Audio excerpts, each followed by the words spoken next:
Don Johnson turned down the iconic 80s movie that made Kevin Costner a superstar. In 1986, Miami Vice star Don Johnson made one of the more baffling choices in movie history, turning down the lead in Brian De Palma's The Untouchables. An easy paycheck in a now-classic gangster classic? What's to mull over? Johnson didn't see it that way. Already tied to cops and robbers plots and glitzy high-budget productions on one of the most expensive shows of the time, the last thing he desired was to repeat himself and acquire a reputation as a one-trick pony. Quickly building a fanbase, Miami Vice established Johnson as one of the most coveted names in show business during the show's stint on air, running from fall 1984 to spring 1989 on NBC. Exhausted of being associated with a cop shtick, Johnson happily passed on his chance to match wits against Al Capone.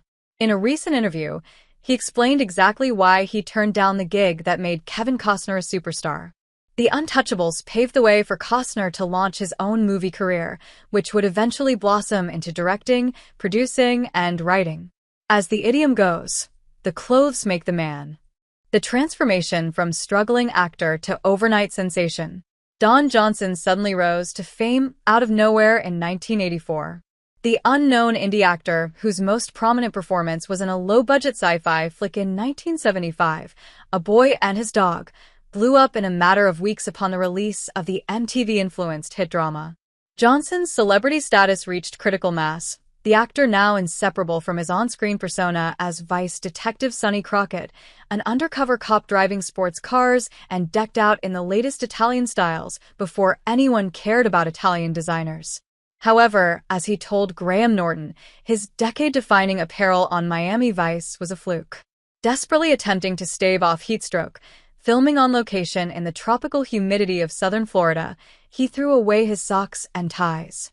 His style was emulated by men, while female admirers viewed him as a sex symbol, and Italian pop stars composed love ballads in his honor. Oddly, it didn't go to his head. The adulation greatly irritated him. Style pioneer or fashion victim? Fearing success swelling his ego and the lifestyle eroding his work ethic, by 1986, he had come to the conclusion that he could no longer be identified solely as the cop in fancy suits shooting smugglers. In practical terms, that meant his days as a gruff cop cruising in a sports car were over. When director Brian De Palma came calling, offering him the lead role in the upcoming Untouchables adaptation, based on a long-forgotten TV series from the 50s, Johnson didn't give it much thought. He felt the Elliot Ness character would be boring and not allow him to grow as an actor, loathing playing another pretty boy police officer, unimpressed with the bombastic script. He explored his thought process on Marc Maron's WTF podcast in March 2025. The thing I realized early on was that, okay, I gotta separate myself from this character. I gotta separate Don Johnson from Sonny Crockett, AS. It was really sort of about picking projects that were diametrically opposed to what I had just done so that I didn't get typecast in just this one thing.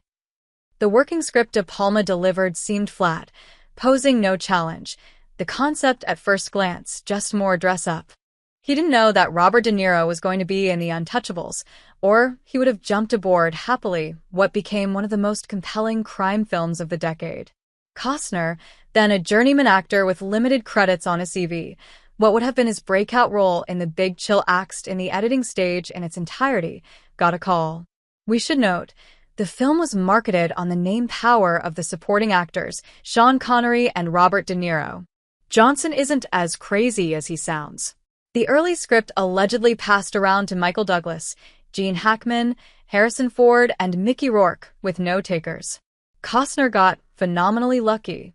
As we now know, he astutely picked up the gig no one wanted, kicking off a professional hot streak. There is life after Vice.